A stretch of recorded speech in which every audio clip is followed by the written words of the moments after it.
출애굽에서 가나안까지 1. 여호와가 누구인지 알게 하리라. 출애굽은 단순히 이스라엘을 애굽에서 구원하기 위한 하나님의 손길에 그치는 것이 아닙니다.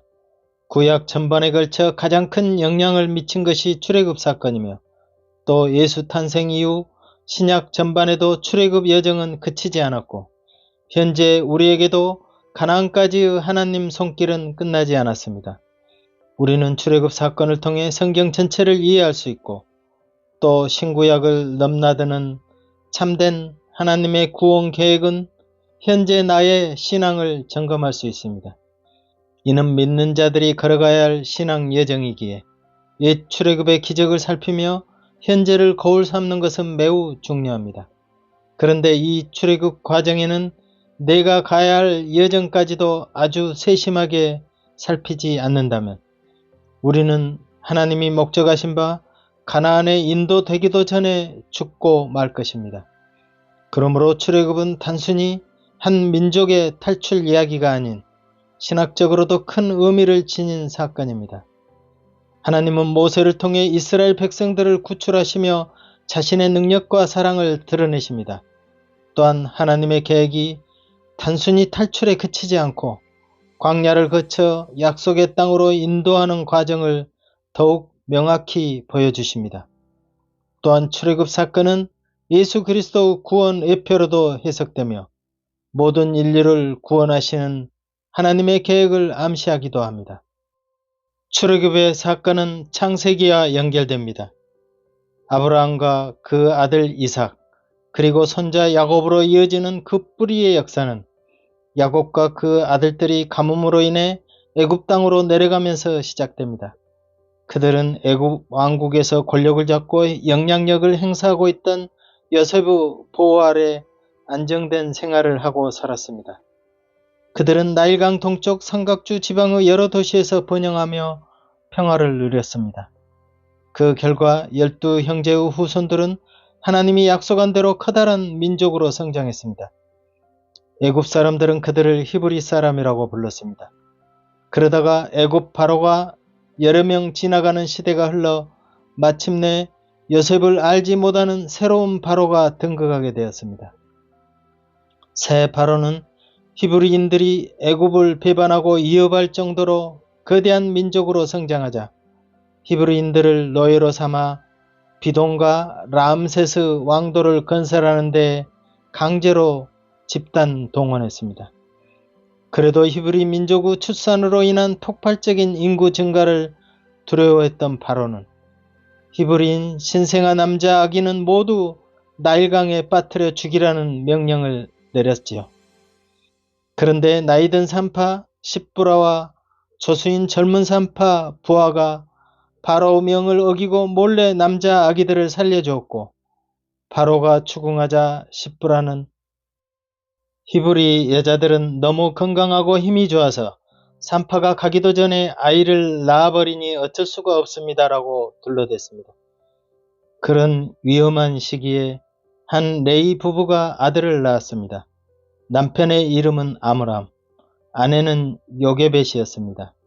이미 딸 미리암과 아들 아론을 둔 이 부부는 갓 태어난 차남이 너무 귀여워서 처음 3개월은 숨어서 길렀습니다. 하지만 집요한 추적을 견딜 수 없어 하는 수 없이 아기를 역청을 바른 갈대 바구니에 담아 나일강 강가로 떠내려 보냈습니다. 첫째 누이 미리암은 어린 남동생이 걱정되어 어머니 몰래 갈대밭에 숨어 갈대 바구니를 따라 나섰지요. 그렇게 갈대 바구니에 담겨 강물 위에 떠나가던 남자아이가 바로의 딸이 시녀들과 목욕하러 나일강에 있었는데 발견되었습니다. 바로의 딸은 갈대 바구니에서 우는 남자 아기를 가엾게 여겨 그를 양아들로 드리기로 했고 갈대숲에 숨어있던 미리암은 아기를 돌봐줄 유모로 자신의 어머니를 추천했습니다. 이렇게 아기는 히브리인 친어머니를 유모로 알고 바로의 딸을 자신의 어머니로 두게 되었습니다. 아기가 젖을 뗄 무렵 히브리 여인과 미리암은 아기를 바로의 딸에게 데리고 갔습니다. 바로 딸은 이 남자아이에게 모세란 이름을 지어주고 모세를 친아들처럼 돌봐주었지요. 모세는 성장하면서 무술과 지혜가 뛰어난 젊은이로 자라났습니다. 다시 여러 해가 지나 40세의 어른이 된 모세는 공사장의 한 애굽인 감독이 히브리인 노예를 매질하는 것을 보고 붕괴하며 그를 죽인 다음 그 시체를 모래 속에 감추었습니다.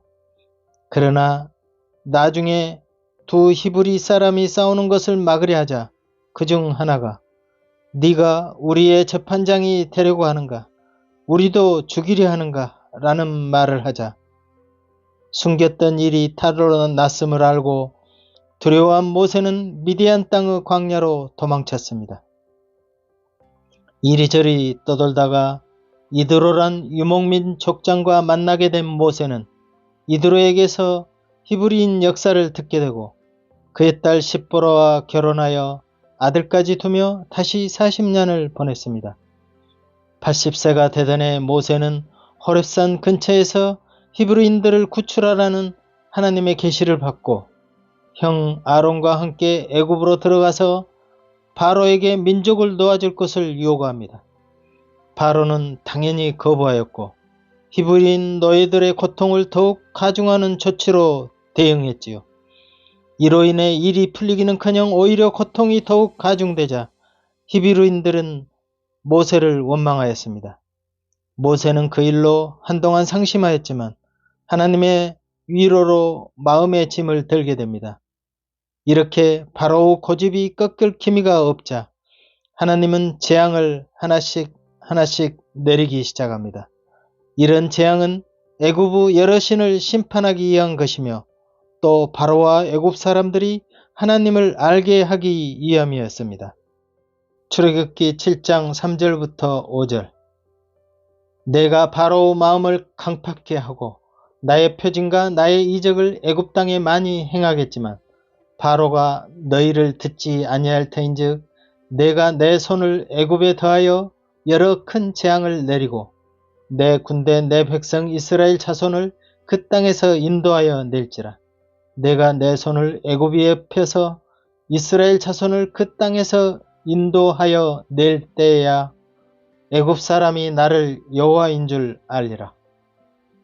애굽에서 구출하시기 위한 재앙은 애굽의 신들을 무력화하여 오직 여호와만이 유일한 신이라는 사실을 가르쳐 주시기 위한 것이었고 또한 자기 백성 이스라엘에게도 여호와 하나님을 알게 하시기 위한 것이었습니다. 이스라엘 백성들은 노예 생활을 하는 동안 하나님을 완전히 잊고 살았습니다. 그 잊음은 아무런 희망이 없는 삶에서 어떤 하나님의 손길도 느낄 수 없는 절망 그 자체였지요.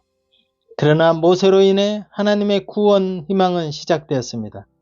이 모세는 곧 예수님의 배상입니다. 출애굽기 6장 1절부터 7절에 여호와께서 모세에게 이르시되 이제 내가 바로에게 하는 일을 내가 벌이라. 강한 손을 더함으로 바로가 그들을 보내리라. 강한 손을 더함으로 바로가 그들을 그 땅에서 쫓아내리라. 하나님이 모세에게 말씀하여 가라사대 나는 여호와로다. 내가 아브라함과 이삭과 야곱에게 전능의 하나님으로 나타났으나 나의 이름을 여호와로는 그들에게 알리지 아니하였고 가나안 땅 곧 그들의 우고하는 땅을 주기로 그들과 언약하였더니 이제 애굽 사람이 종을 삼은 이스라엘 자손의 신음을 듣고 나의 언약을 기억하노라. 그러므로 이스라엘 자손에게 말하기를 나는 여호와라. 내가 애굽 사람의 무거운 짐 밑에서 너희를 빼어내며 그 고역에서 너희를 건지며 편팔과 큰 재앙으로 너희를 구속하여 너희로 내 백성을 삼고 나는 너의 하나님이 되리니 나는 애굽 사람의 무거운 짐 밑에서 너희를 빼어낸 너희 하나님 여호와인 줄 너희가 알리라. 이 구절을 통해 하나님은 언약하신 바를 분명히 이루시는 신실하신 분임을 알 수 있습니다. 가나안 땅을 주시겠다는 약속은 아브라함 때부터였습니다. 하나님께서는 아브라함에게 아브라함아, 너는 고향과 친척과 아버지의 집을 떠나서 내가 너에게 보여줄 땅으로 가라. 내가 너로 큰 민족을 이루고 복이 되겠다라고 말씀하셨습니다. 아브라함은 하나님의 말씀을 따라 먼 길을 떠났고 마침내 약속의 땅 가나안에 도착했습니다. 오랜 시간이 지나 하나님께서는 아브라함에게 다시 나타나셨지요. 그리고 그의 이름을 많은 민족의 아버지라는 뜻을 가진 아브라함으로 바꿔주셨습니다. 시간이 흘러 아브라함이 100세가 되었을 때 하나님께서는 그에게 약속하신 대로 아들 이삭을 주셨습니다. 이삭은 야곱을 낳고 야곱은 12형제를 낳았습니다. 그들이 주신 땅에서 가뭄으로 애굽으로 내려간 야곱과 11형제는 요셉의 도움으로 애굽에 거주하게 되었습니다. 그러나 여호와 하나님이 조상을 통해 주시고자 하는 땅은 애굽이 아닌 가나안이었습니다.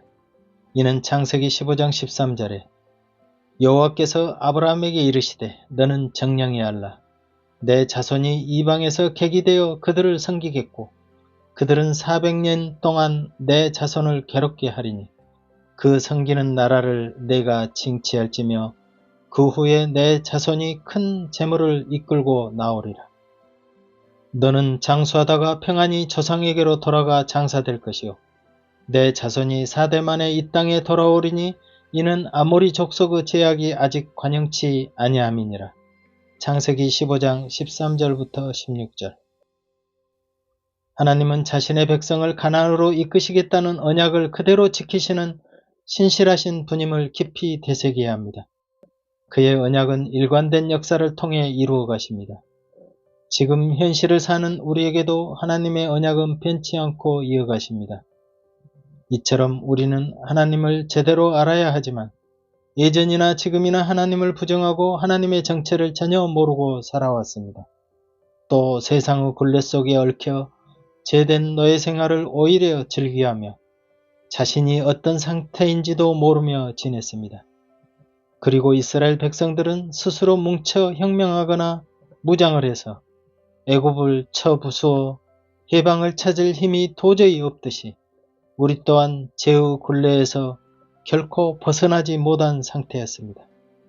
우리는 자신을 알기 위해서 먼저 여호와 하나님이 어떤 분인지 알아야 합니다. 여호와께서 이스라엘 백성을 구출하기 위해 재앙을 계속 내리시는 것도 진정 여호와 하나님을 알게 하기 위한 것입니다. 하나님은 자신을 무조건 따르라고 말씀하시지 않으십니다. 그의 능력과 신성을 통해 우주 만물의 주인이시고 애굽 종살이의 죄에서 그리스도를 통한 해방으로 새로운 길을 열어주실 뿐 아니라 인류 역사를 처음부터 마지막까지 계획대로 진행하시면서 자신이 어떤 분이심을 우리로 눈뜨게 보여주십니다. 그러므로 신앙의 첫 출발은 여호와 하나님을 먼저 알아야 다음 구속 단계로 나아갈 수 있습니다. 그러므로 호세아 6장 3절 말씀처럼 우리가 여호와를 알자, 힘써 여호와를 알자라고 외치고 있습니다. 아멘. 박 작가의 하늘가락지에서 출애굽에서 가나안까지를 다음에도 계속 이어가겠습니다. 이를 통해 우리들의 신앙 여정을 돌아보는 계기가 될 것 같습니다. 감사합니다.